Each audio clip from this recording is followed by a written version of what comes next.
truth always hurts. She'll pack your pride, leave it buried in dirt. So fly, fall, but you won't escape. Her talents grip your tangled fate. Okay, oukies, listen up. I've always been a Reeva Steenkamp supporter and fan, often thinking about her kind heart and the incredible woman she could have become. Oscar Pistorius' dad, Henke Pistorius, sat down with Piers Morgan on his YouTube channel, Piers Morgan Uncensored, for an interview that's got me rethinking the legal side of this case.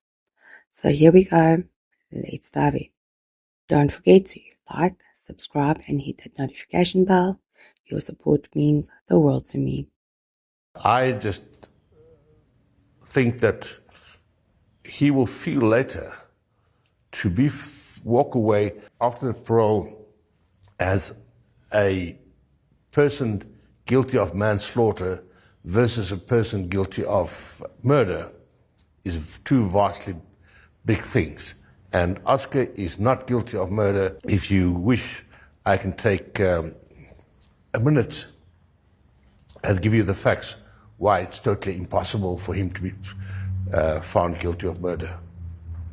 But I mean, he was convicted of murder. He was found guilty of murder. Are you saying that verdict was unsafe? Clearly. He was found guilty of manslaughter twice. And the prosecutor has misled the whole court and have lied to the court. And I will get to that. I don't want to say too much now. Oscar will be very cross with me because he does not agree with me. And that is it. But the facts say different. I have been at a function less than a year ago, 2 years ago, where probably the leading judge in South Africa came to me and said to me, Henke, you wouldn't believe how much I thought about you and your family the last 8, 9 years. You must have gone through extreme tension and fairness. And I said, well, then we must speak. And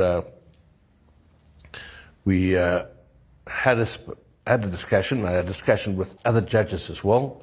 And the fact is that, in short, if you want to move from manslaughter to murder, you have to prove beyond reasonable doubt. I'll give you just one example. There's 4.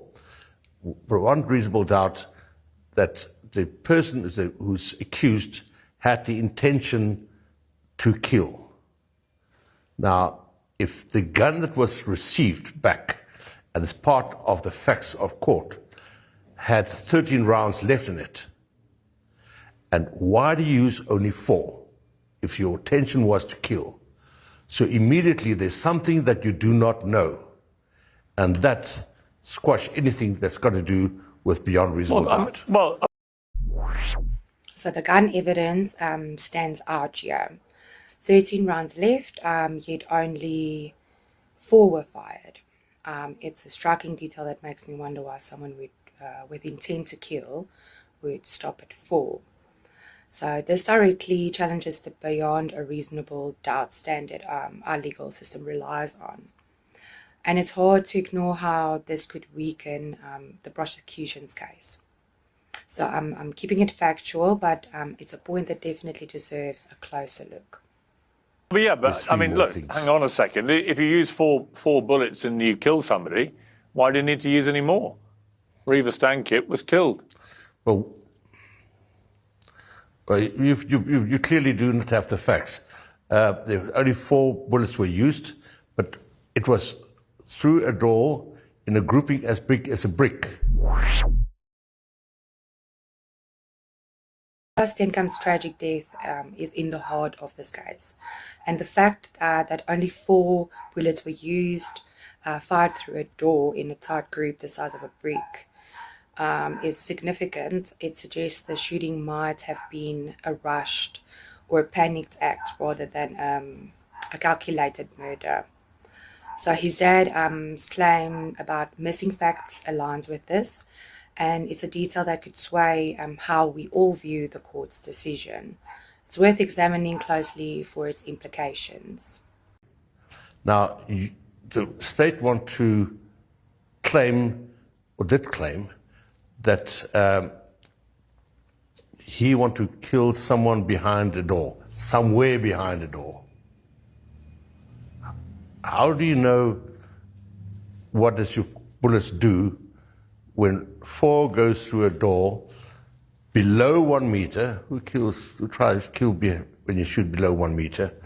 Below 1 meter in a grouping as big as a brick, and court want to maintain you wanted to kill someone somewhere behind the door. Hey, it's no brainer. The state's assertion that Oscar intended to kill someone behind the door hinges on those 4 shots, but the fact that they were fired below 1 meter in a brick-sized group raises legitimate doubts. It's a fair question to ask how this proves deliberate intent. Shooting low like that doesn't automatically mean murder. The no-brainer label feels a bit oversimplified given the specifics, and it's a point that merits deeper analysis, and I will definitely keep an eye on it. So what do you think happened? Obviously, Oscar was full of fear, and Oscar will one day tell his story. He is, at the moment, I'm sure, very sad and very sorry about what happened. I can't speak for him. He will speak for himself. The suggestion that Oscar acted out of fear, coupled with his apparent sadness and regret, offers a different lens on the events.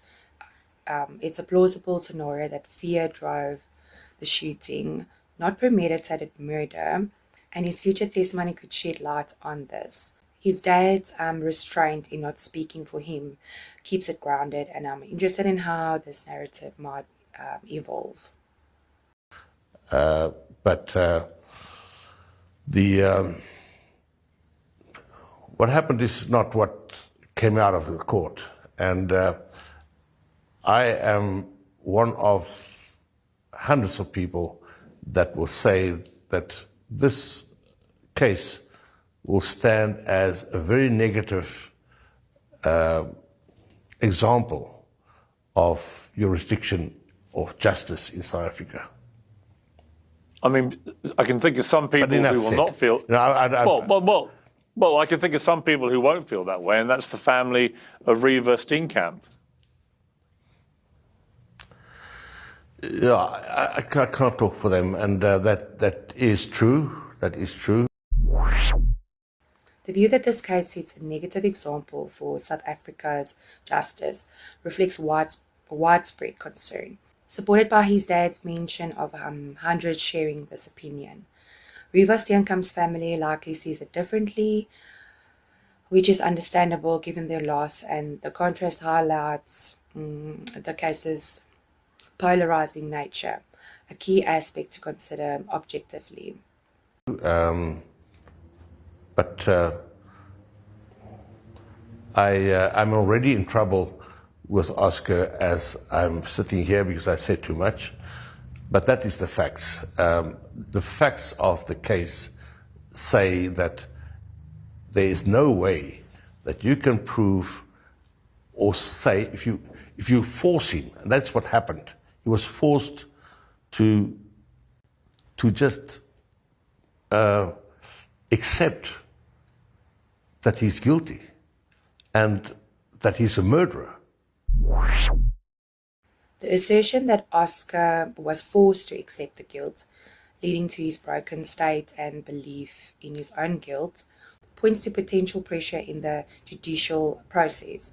This claim, if substantiated, could indicate flaws in how the case was handled, and the label of an insult to South Africa law reflects a serious critique. though it's based on on Oscar's dad's perspective, which aligns with the evidence gaps noted earlier. Which is such a pathetic insult to law in South Africa. But that is what happened. And he's been hurt and broken, and that's what he believes now, that he's guilty. And it's not correct. I will stand by it, whatever happens. And if people are cross with me, let it be. The facts say something totally different. And I'm prepared to, I had an offer to have a one-on-one debate with Gerrie Nel live on TV, and I would love it. Gerrie Nel will probably not accept it, but then the reasons are quite clear why. The lack of regular contact with Oscar, due to their differing views on his guilt, underscores the case's personal toll that it has had on them. Do you speak to Oscar regularly?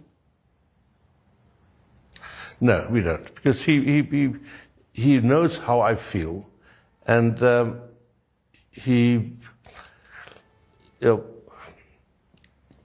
him, he's guilty of murder, and because of the process that he's gone through, anybody that has had such a mauling, I mean, here you have a guy.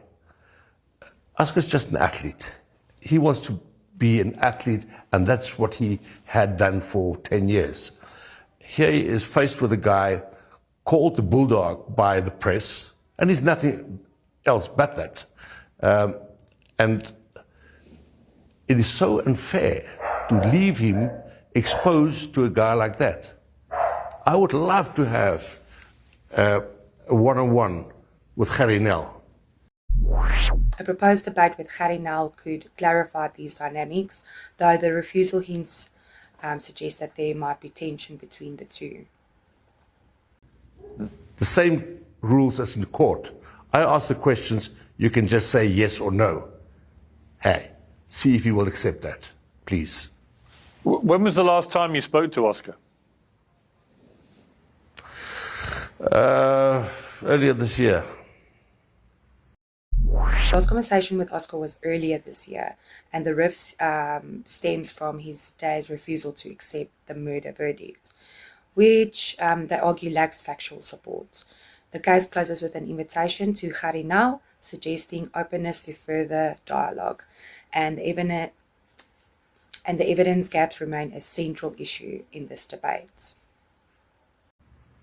So he has come to terms with believing that he was guilty as charged with murder, but you're refusing to accept that, and it's that that's caused the rift between you. That is what caused the rift between us. The facts just do not support a finding of guilty of murder. Mr. Pistorius, fascinating to talk to you. Thank you very much indeed for your time. It's my pleasure. Thank you. And that invitation to Gerrie Nel stand. Okay, well, we'll see if he's interested. Thank you very much. Thank you. So what are your thoughts about this case? Give me your honest opinions. I'm trying to stay neutral. I've always been a big supporter of Reeva and her family, and honestly, I thought that he is guilty of murder. But after this interview with Piers Morgan and Oscar's dad, I might just keep an eye on this and maybe dig a bit deeper and see, you know, if he was guilty of manslaughter or murder. What do you guys think? Thanks for tuning in, and have a lovely, lovely weekend. Bye.